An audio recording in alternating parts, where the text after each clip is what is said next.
You would think that once Urban Meyer got fired by the Jacksonville Jaguars, well, things would begin to stabilize. But for some reason, it appears as though things are going from bad to worse in Jacksonville. So before we get to the content, guys, we're giving away $500 to a subscriber that turns on our notifications on this channel. We're also giving away $500 when we get to 50K followers on Instagram at The Flight Mike, and we're less than 100 followers away from that goal. Now that we got all that out of the way, break!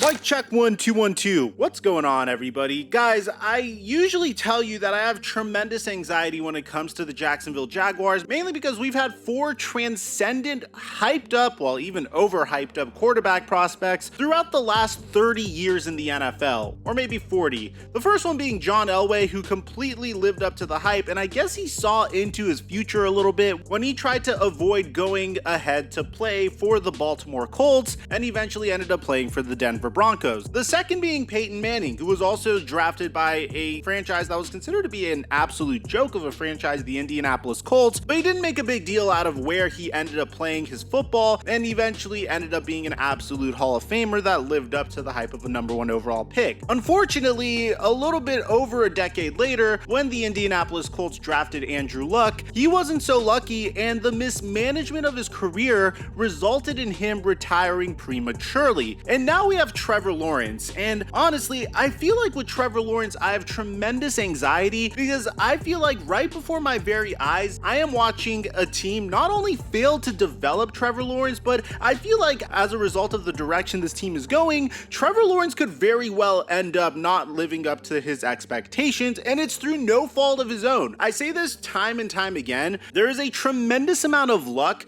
that goes into being a successful quarterback in the NFL, and I truly believe that. I truly believe that if Patrick Mahomes was drafted by the Chicago Bears, there may have been a chance that he would have potentially became an erratic, turnover-prone quarterback that wouldn't be nearly as successful as he is now. We actually have a what-if video on if Patrick Mahomes was drafted by the Chicago Bears, but none of that ends up happening. I believe specific quarterbacks are placed in specific situations, and specific teams can get the most out of them. How would life be if Aaron Rodgers ended up playing right away for the Green Bay Packers as opposed to sitting down for 3 years behind Brett Favre? Well, he may have had horrible mechanics and may have been out of the NFL way quicker than we would have imagined. And that's my personal philosophy. You could agree with it, you could disagree with it, let me know in the comment section down below. But in the case of the Jacksonville Jaguars, it seems like their owner, Shad Khan, doesn't understand what he has, and as a result, fans are becoming really angry at Shad Khan. This is as a result of Trent Baalke still being the general manager of the Jacksonville Jaguars. Now, you might be wondering what's the big deal out of this, because in the past, I have cited in my videos that Trent Baalke has a horrible track record when it comes to drafting. He's hit on a couple of picks like Colin Kaepernick and DeForest Buckner, but 75% of his draft picks were absolute busts, including Tank Carradine. Aldon Smith was good for a couple of years, but he had a lot of off-the-field issues, and he wasn't able to have a long career in the NFL. Of course, we have Marcus Lattimore that entered the NFL with a blown-out knee and wasn't successful at all. And that's before we get to the draft pick of AJ Jenkins, who was a first-round pick that did absolutely nothing in the NFL. Ultimately, what was the worst part of this entire situation was apparently due to tension between Jed York, Trent Baalke, and Jim Harbaugh, eventually they ran Jim Harbaugh out of San Francisco. And if you want, you can make the argument that San Francisco were already going downhill and were kind of on the decline in the early 2010s, and Jim Harbaugh just wanted to make the most out of his opportunity of being a successful head coach that made it to 3 straight NFC championships and a Super Bowl, and he wanted to cash out and go back and coach at his alma mater as a result of that. But I actually could believe that. As a result of poor drafting by Trent Baalke and some tension, Jim Harbaugh was ran out of town. John Lynch and Kyle Shanahan took over a couple years later after a couple of bad years for the San Francisco 49ers. And we didn't hear from Trent Baalke up until last year after the Jacksonville Jaguars hired Urban Meyer. They decided to bring in Trent Baalke as well. Now, you might be wondering what's the big deal, because Trent Baalke was only the general manager of the the Jacksonville Jaguars for 1 year so far, and honestly, the only horrible decision that he may have made so far, at least that I could come off the top of my head,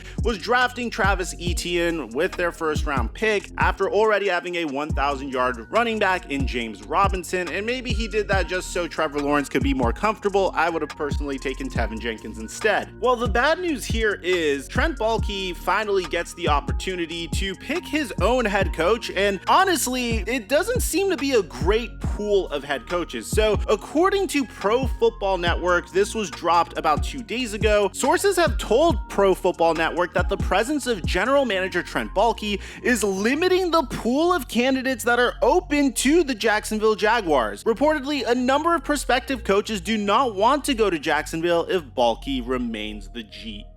Now, this is very problematic because, to be honest, Jacksonville's a pretty awesome job. They have a ton of cap space. They have the most transcendent quarterback since the day of Andrew Luck. This should not be too hard of a sell. So if Trent Baalke is apparently the reason why the Jaguars can't get a blue chip head coach, then that's very problematic. Now, as a result of this report, Jags fans are absolutely pissed. As a matter of fact, they are planning to wear clown costumes during the final game of the season to the stadium to spite owner Shad Khan. And honestly, I don't blame them, because when you see the 15th overall pick in the NFL draft that was drafted to a rebuilding team, the New England Patriots, come in and absolutely decimate your team 50-10 in a blowout loss, whereas your team clearly took a few steps back, then obviously the fan base is going to be very upset. Now, apparently the goal of this entire clown party is to persuade Shad Khan to fire general manager Trent Baalke, whose reputation and repeated mistakes have been under the microscope since the NFL Network reported that Baalke would be retained in 2022. Now, you might be wondering, okay, well, how bad could it be, Mike? Who are the potential head coaches that could be coaching the Jacksonville Jaguars next year? Well, for one, Dan Quinn already backed out. I'm assuming it's because he didn't want to work with Trent Baalke, or maybe he just loves the fact that he gets to coach the Dallas defense. But in addition to that, you have Nate Hackett and the former quarterback of the Jacksonville Jaguars, Byron Leftwich, who reportedly declined to interview with the Jaguars during the final 2 weeks of the regular season, leaving many to wonder whether Baalke's presence was an issue. The issue is, of course, we already mentioned this before, the article says that Baalke has been to 3 consecutive NFC Championship games with the San Francisco 49ers and Jim Harbaugh, but he has had trouble working behind the scenes with Jim Harbaugh, Jim Tomsula, Chip Kelly, and most recently Urban Meyer. I think this is a strange hill to die on, honestly. I mean, if you have a former Jacksonville Jaguars player that is being vetted to be the head coach of your team, which is a very popular thing to do, by the way, one way to really get the graces of your franchise is to hire a former player, even though he's not the greatest player, but a player that once represented your team. It's a small way to get your franchise a little bit more optimistic about the future. Just look at Detroit. Dan Campbell used to be the tight end for the Detroit Lions. They absolutely stunk this year, but it seems like they're at least trying to fight to win games. You don't look at the Detroit Lions and say this is a horrible organization that has no opportunity to win games in the future. There's been multiple games that they've lost literally on last second field goals, including this NFL record field goal from Justin Tucker. And every single time you could just see the passion in Dan Campbell's face, and that's at least the type of coach you want to go through a rebuild with. Ultimately, I think it's really important to note that the Jags have a tremendous amount of assets. They once again have the number 1 overall pick in the NFL draft, and they have to choose between Kayvon Thibodeau or Aiden Hutchinson. And of course, we're going to be bringing out more analysis content in regards to the top picks in this year's NFL draft within the next couple of months. But like I said last year, it seems like the Jacksonville Jaguars have a Lamborghini. They can't let a man that doesn't know how to drive stick shift drive the Lamborghini. Once again, you have Trevor Lawrence, you have a pretty good running game. You just need a head coach that knows how to properly utilize these players. Well, who might be the head coach for the job? Oh man.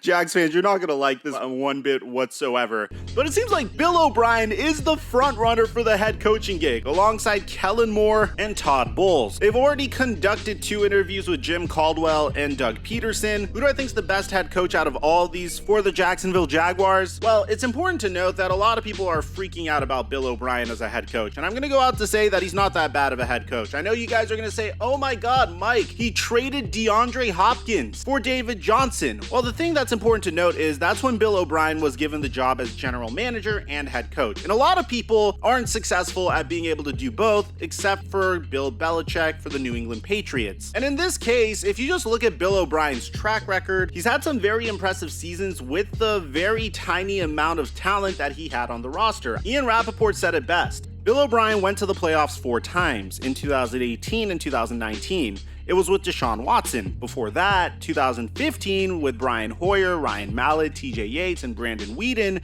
and then 9 and 7 when he had Brock Osweiler and Tom Savage. I think Bill O'Brien is actually a capable head coach. Unfortunately, there's a dark shadow cast ahead of him. He bit off way more than he could chew. I don't think it's the worst hire. I don't think his pedigree and at least his accomplishments are that impressive. This article in particular says, oh, Bill O'Brien was the offensive coordinator for the successful 2021 Alabama offense. Bro, no offense, but I could run the 2021 Alabama offense just by using plays from Madden. It's really not that difficult. I mean, you literally have the top recruiting class damn near every single year. I'm not impressed. Jim Caldwell would be my top pick. If you want to go with the sexier pick that is like, oh, the young hotshot offensive coordinator that was literally one of the most prolific NCAA quarterbacks a decade prior, then maybe go to Kellen Moore because Kellen Moore might be a little bit more relatable. But I think between Kellen Moore, Todd Bowles, Jim Caldwell, you can't really go wrong. They would be my primary picks. And then after that, I would go for Bill O'Brien or maybe Doug Peterson. The jury's out on him. Let me know in the comment section down below what you guys think. Who do you think the Jags should go after? And do you think it's possible that the Jacksonville Jaguars could be good with Trent Baalke as their GM? Aside from that,